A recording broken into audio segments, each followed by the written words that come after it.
hello. Elders' life is children's copybook. ದೊಡ್ಡವರ ಜೀವನ ಇದೆಯಲ್ಲ, ಅದು ಮಕ್ಕಳ ಕಾಪಿ ಪುಸ್ತಕ ಇದ್ದ ಹಾಗೆ. ಇವತ್ತಿನ ಸಂಚಿಕೆಯಲ್ಲಿ ಮಕ್ಕಳಿಗೆ ಅಕ್ಷರ ಅಭ್ಯಾಸ ಅಥವಾ ಕೈ ಬರಹ ಯಾವ ವಯಸ್ಸಿನಲ್ಲಿ ಮತ್ತು ಹೇಗೆ ಪ್ರಾರಂಭ ಆಗಬೇಕು ಅನ್ನುವುದನ್ನು ನಾನು ನಿಮಗೆ ಇವತ್ತಿನ ಸಂಚಿಕೆಯಲ್ಲಿ ತಿಳಿಸ್ಕೊಡ್ತಾ ಇದ್ದೀನಿ. ಮಕ್ಕಳ ಅಕ್ಷರ ಅಭ್ಯಾಸ ಯಾವ ವಯಸ್ಸಿನಲ್ಲಿ ಮತ್ತೆ ಹೇಗೆ ಪ್ರಾರಂಭ ಮಾಡಬೇಕು, ಇದನ್ನು ನಾವು ತಿಳಿದುಕೊಳ್ಳೇಬೇಕು. ಬಹಳ ಮುಖ್ಯವಾದಂಥ ಒಂದು ಪಾಯಿಂಟ್ ಅಂತಲೇ ಹೇಳ್ಬೋದು. ತುಂಬ ಜನ ಪಾಲಕರು, ಪೇರೆಂಟ್ಸ್ ಕಂಪ್ಲೇಂಟ್ ಮಾಡ್ತಾರೆ. ಏನಂತ? ನಮ್ಮ ಮಗುವಿಗೆ ಬರೆಯುವುದಕ್ಕೆ ಬರುವುದಿಲ್ಲ. ಅವರಿಗೆ ಬರೆಯುವುದೇ ಒಂದು ದೊಡ್ಡದು, ಅಳ್ತಾರೆ.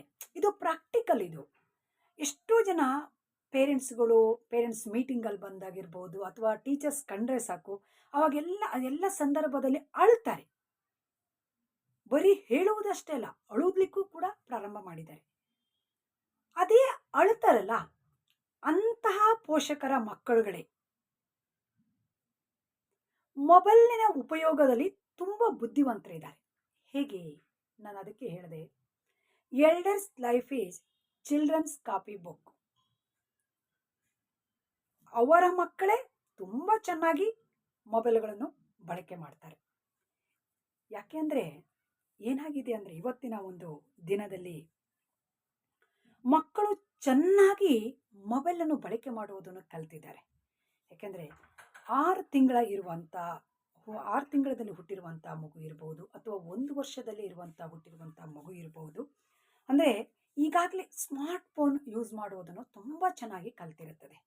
ತುಂಬ ಚೆನ್ನಾಗಿ. ಅದನ್ನು ನಾನು ಹೇಳ್ದಲ್ಲ, ಬೇರೆ ಪೇರೆಂಟ್ಸ್ ಅನ್ನೋಕ್ಕಿಂತ ಅದು ಯಾರು ಬಂದು ಕಂಪ್ಲೇಂಟ್ ಮಾಡಿ ಅಳ್ತಾರಲ್ಲ, ಅವರ ಮಕ್ಕಳುಗಳೇ, ಬೇರೆಯವ್ರ ಮಕ್ಕಳಲ್ಲ, ಅವ್ರ ಮಕ್ಕಳುಗಳೇ ತುಂಬ ಚೆನ್ನಾಗಿರ್ತಾರೆ. ಹಾಗಾಗಿ ಅವ್ರೇನು ಮಾಡ್ತಾರೆ ಗೊತ್ತಾ, 6 ತಿಂಗಳಿಗೆ ಅಥವಾ 1 ವರ್ಷದಲ್ಲಿ ಮೊಬೈಲ್ ಇಟ್ಕೊಂಡು ಚೆನ್ನಾಗಿ ಮಾತಾಡಿಕೊಂಡು ಆಟ ಆಡ್ಕೊಂಡು ಇರ್ತಾರೆ. ಯಾಕೆ? ಏನಿರ್ಬೋದು?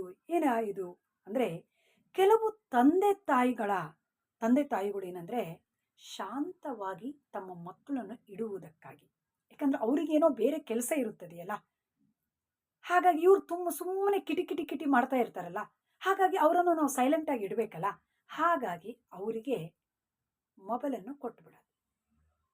ಗಂಟೆಗಟ್ಟಲೆ ಮಾತಾಡಿಕೊಂಡು ಆಡ್ಕೊಂಡು ಅವ್ರ ಪಾಡಿಗೆ ಅವರು ಇರ್ತಾರೆ ಅಷ್ಟೇ. ಅಂದರೆ ಕಾರಣ ಏನಂದರೆ ಇಷ್ಟೇ, ತಂದೆ ತಾಯಿಗಳು ದಿನದಲ್ಲಿ ತುಂಬ ಸಾರಿ ಮೊಬೈಲನ್ನು ಬಳಕೆ ಮಾಡಿರ್ತಾರೆ. ತುಂಬ ಸಲ ಫೋನಲ್ಲಿ ಮಾತಾಡ್ಕೊಂಡಿರ್ತಾರೆ ಅಥವಾ ಫೋನಲ್ಲಿ ಬೇರೆ ಏನೇನೋ ಕೆಲಸವನ್ನು ಮಾಡ್ತಾ ಇರ್ತಾರೆ. ಇದನ್ನ ಮಗು ಮನೆಯಲ್ಲಿ ಗಮನಿಸಿರುತ್ತದೆ.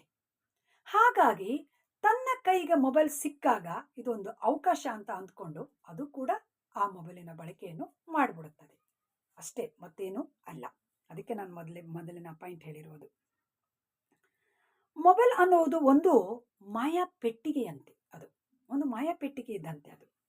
ಅದು ಉಪಯೋಗುವುದರಿಂದ ಬಹಳಷ್ಟು ಜನ ಕಲ್ತ್ಕೊಳ್ತಾರೆ. ಒಳ್ಳೆಯದು ಇದೆ, ಕೆಟ್ಟದ್ದು ಇದೆ, ಅದು ಬೇರೆ ಪ್ರಶ್ನೆ, ಬೇಡ. ಈಗ ಈ ಕಾಪಿ ಮಾಡುವುದಂದ್ರೆ ಏನು? ಕಾಪಿ ರೈಟಿಂಗ್ ಅಂದ್ರೆ ಏನು? ಮೇಲ್ಗಡೆ ಯಾವ ಲೈನ್, ಯಾವ ಅಕ್ಷರ ಅಥವಾ ಯಾವ ಪದವನ್ನು, ಯಾವ ವಾಕ್ಯವನ್ನು ಬರೆದಿರುತ್ತಿದೋ ಅದನ್ನೇ ಕೆಳಗಡೆ ನೋಡಿಕೊಂಡು ಬರೆಯುವಂಥದ್ದಕ್ಕೆ ನಾವು ಕಾಪಿ ಅಂತ ಕರಿತೀವಿ ಅಲ್ವಾ? ಹಾಗೆ ಅದೇ ರೀತಿಯಾಗಿ ಈಗ ಅವರು ಹಲವಾರು ಬಾರಿ ಪಾಲಕರು ಮಕ್ಕಳು ಇಲ್ಲದೆ ಇರುವಂಥ ಸಂದರ್ಭದಲ್ಲಿ ಅಥವಾ ಯಾವುದೋ ಒಂದು ಸಂದರ್ಭದಲ್ಲಿ ಬಹಳಷ್ಟು ಬಾರಿ ಅದನ್ನು ಬಳಕೆ ಮಾಡಿರ್ತಾರಲ್ಲ, ಹಾಗಾಗಿ ಎಷ್ಟು ಸಲ ಬಳಕೆ ಮಾಡಿರ್ತಾರಲ್ಲ, ಮಗು ಅಷ್ಟು ಸಲ ಅವರನ್ನು ಗಮನಿಸಿರುತ್ತದೆ. ಅದು ಹಾಗಾಗಿ ಅದೇನು ಮಾಡುತ್ತದೆ, ತಾನೂ ಸಹ ಅದರ ಬಳಕೆಯನ್ನು ಅನಿವಾರ್ಯವಾಗಿ ಬಳಸುತ್ತದೆ. ಅದು ಕೆಲವು ಪೇರೆಂಟ್ಸ್ ಅಂದರೆ ಪೋಷಕರ ಧೋರಣೆ ಹೇಗಿರುತ್ತದೆ ಅಂದರೆ, ನಾನು ಮಾಡಿದ ಹಾಗೆ ಮಾಡಬೇಡ, ನಾನು ಹೇಳಿದ ಹಾಗೆ ಮಾಡು.